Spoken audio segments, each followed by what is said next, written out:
The cost of greed. Ravi నగరంలో విజయవంతమైన వ్యాపారవేత్త. అతని దగ్గర కార్లు, పెద్ద ఇల్లు మరియు చాలా డబ్బు ఉన్నాయి.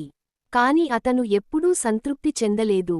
అతను ఎల్లప్పుడూ మరింత కోరుకున్నాడు. ఒక రోజు అతను ఒక గ్రామంలో నివసించే పాత స్నేహితుడు శ్యామ్ని కలిశాడు. శ్యామ్ రవిని తన ఇంటికి ఆహ్వానించాడు. అక్కడ అతను సాదాసీదాగా కానీ సంతోషంగా ఉన్న వ్యక్తులను చూశాడు.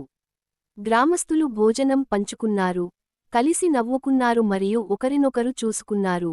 ఇంత తక్కువతో ఎలా సంతోషిస్తావు అని అడిగాడు రవి. దానికి శ్యామ్, సంతోషం ఎక్కువ కలిగి ఉండటంలో కాదు, తక్కువ అవసరంలో ఉంది. రవి ఊరికి తిరిగి వెళ్లాడు. కాని అతని గుండె చంచలమైనది. ఎంత డబ్బు సంపాదించినా పల్లెల్లో చూసిన ఆనందం ఎప్పుడూ కలగలేదు. శాంతి లేని సంపద అర్ధరహితమని అతను నెమ్మదిగా గ్రహించాడు. నీతి, డబ్బు సుఖాన్ని కొనుగోలు చేయగలదు, కాని ఆనందాన్ని కాదు.